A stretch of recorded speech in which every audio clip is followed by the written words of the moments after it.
Salam alaikum an balma malien an b'aw fo k'aw barikada balimakɛ n'aw denkɛ don Amara Sila Assure chercheur ne te Assura ye malien bɛɛ k'a ɲininka te min te in ka di a saveur a arôme a goût a bɛɛ k'a ɲininka te in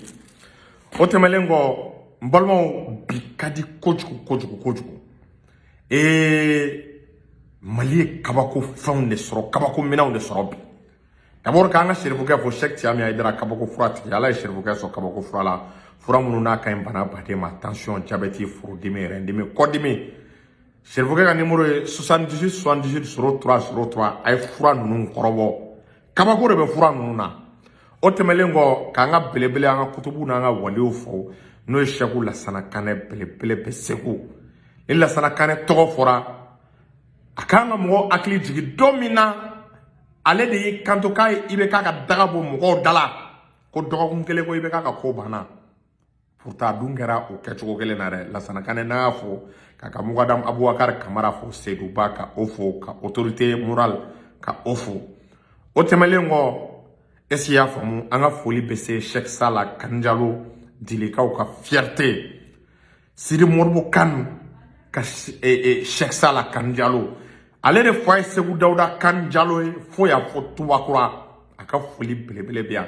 n'ale tɔgɔ fɔra maliyɛn caman b'a dɔn olu bɔra Mohamadu Abdoulaye Chadou de la direct ka se Dili Umu ninnu ma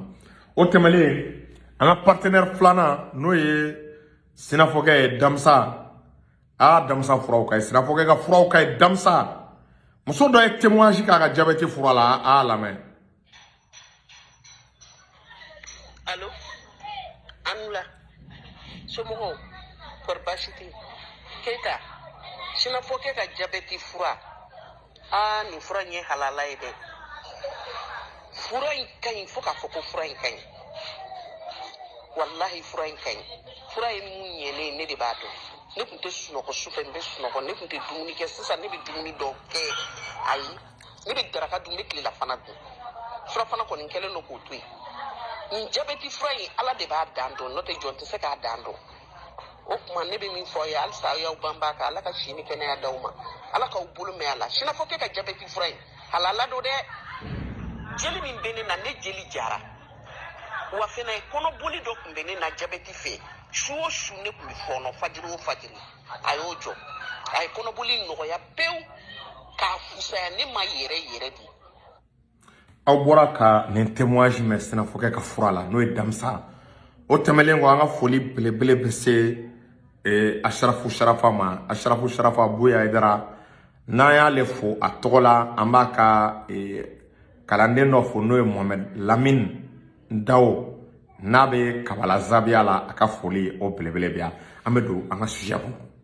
n balimaw bi ni kuma diyara na an bɛ se k'a fɔ Mali kɛra CEDEAO première puissance militaire ye fɛn bɛ Mali bolo bi n balimaw n'a ko k'a bɛ dugu o dugu wuli a bɛ kɛ seconde ye Mali ye minɛn sɔrɔ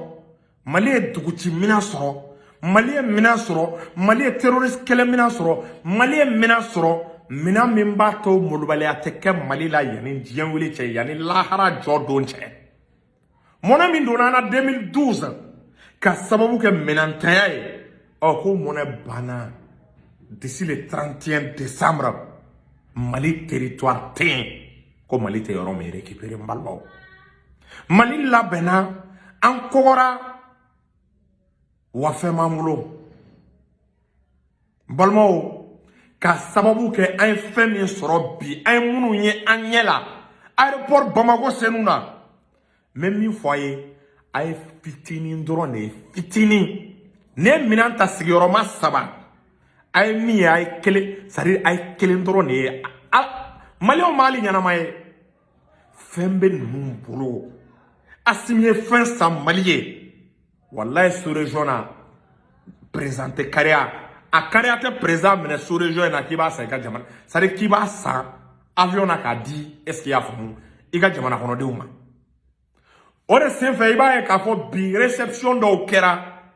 o réception na avion de chasse baden de b'a la avec des hélicoptères d'attaque Albatros ale version améliorée wɛrɛw olu yera Albatros n'i y'a mɛn ale ye migi de à plus de 1000 km à l'heure. Bi avion de chasse même Mali boulot. Avion de combat même Mali boulot. Akatia plus de 40 avions de combat et plus de 40 avions de chasse. Des hélicoptères d'attaque. Des boucliers anti-missiles. Bon, c'est clonge kaboye. Ko qui veut la paix prépare la guerre. Ni be ben fait be kale de labe. Jamana ni mi labe. Iga jamana be ge bateme sera de die dongodo. Iba me ko rebellion ni willi ga jamana kono. Die dongodo. Iba me ka foko die disu be ka kenke iga jamana kono. Wa iga jamana konna eti sago soro ala ya ndien wili che. Wa isi yongon ti boya de. Si yongon ti boya be fin de ibolo. Ni aye Algérie be bolbol la Algérie be ka sera malien bi. Un fin tchejugu do de soro. Un fin do soro munu tcheni get no mind. Munu iba manga me wasra tcheni do ihu. Terrorisme te seka ta ka mina munu dane. Ayo mina de soro bi ame wakati mina. Ay albatrosi baden de soro. Olu de ka teli est-ce qu'il y a fam? Albatrosi fla albatrosi ka teli ni. Terrorisme yi kumodro albatrosi be kwala kwa teli ni hélicoptère. Mali la hélicoptère Mi-171 Koumambolo, Mi-24 Koumambolo, Mi-24P Koumambolo, et Mi-34P Koumambolo, est-ce qu'il y a famou? Et hélicoptère Nia Takaladje, et attends, boto flémono, ou hélicoptère de transport Warabe, est-ce qu'il y a famou? Hélicoptère de transport à Torobe Kabomono, est-ce qu'il y a famou? Obe ambulo ni hélicoptère une version wara de amadel ka version mais une version manade abe fonnema Mi-8 hélicoptère Mi-8 ni hélicoptère d'attaque de abe fo marfa tchejugo me mako 17 o hélicoptère iba kalama obe sigini hélicoptère ni hélicoptère no rebe baraka abe fo marfa tchejugo me ma ko 17 na tira amanga abe musokono ma lajiko na koko dudu iba kalama o 17 o be sigini hélicoptère là o temelen ko capacité wara be hélicoptère ina men o rien fa o yetuguni aba kalama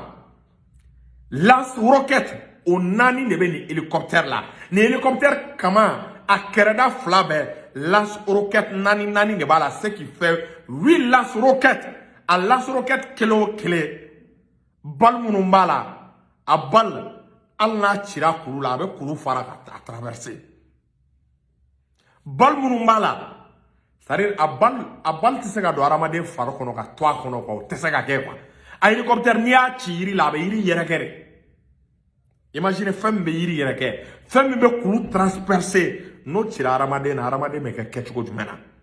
A hélicoptère, a radar, a capacité. Absega plus de 40 personnes yo. Absego ta hélicoptère de manœuvre do na ya jab seka transport de troupes ke na ya jab seka appui fait ke ka keleke abe sanfela la abta cheubla abe to sanfe tuni cheu demeli la pour renforcer kelela o kroy ko attaque manake Mali fantan nani be en 10 15 minutes 20 minutes e ba soro anga kono chejugu yu kama wera e ba soro anga kono chejugu we sanfela mene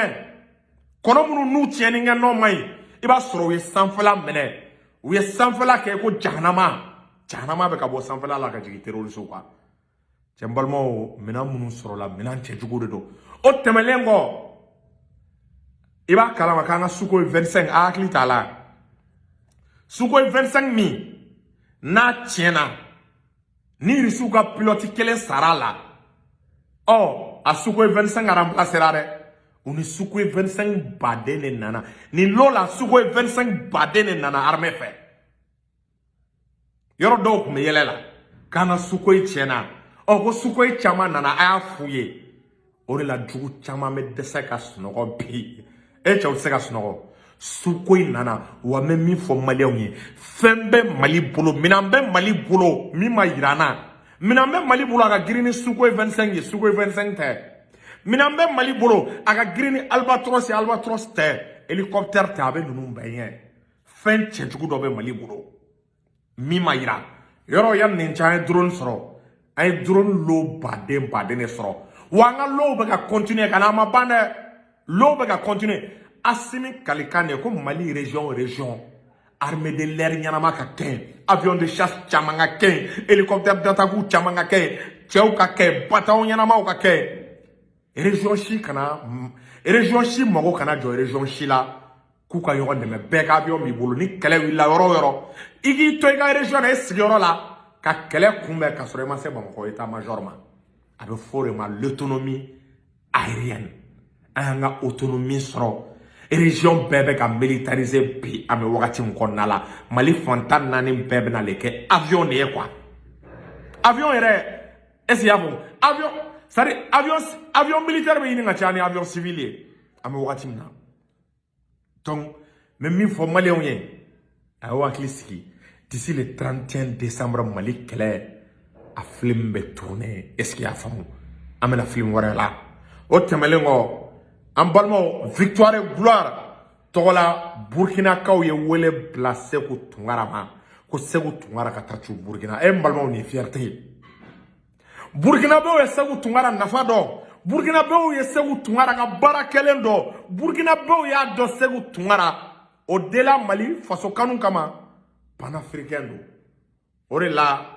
i bɛ taa sɔrɔ i yɛrɛ bɛ jamana dɔ la olu t'i valeur dɔn mais i valeur ka bon souvent jamana wɛrɛ yɛrɛ la ka tɛmɛ i sigiyɔrɔ yɛrɛ kan k'an tɛ Burkinabɛw sara sɔrɔ ko Burkinabɛ bɛɛ ka bɔ sini an ka ɲɔgɔn sɔrɔ place de la révolution Burkina bɛɛ ka bɔ an ka ɲɔgɔn sɔrɔ place de la révolution na Seku Tunkara bɛ yen victoire et gloire bɛ yen an ka taa ka bɔ ka peuple burkinabé soutenir ka capitaine Ibrahim Traoré ka soutenir k'a yira k'an bɛ capitaine Ibrahim Traoré kɔ Faransi ka siran Faransi ka fara Burkina la ko Burkinabé bɛɛ ka bɔ walahi Seku Tunkara i bɛ fɛn mérité min tɛ nin ye peuple malien mɔgɔ kana dɔ ye mais peuple malien caman peuple malien dans sa majorité o y'a dɔ ye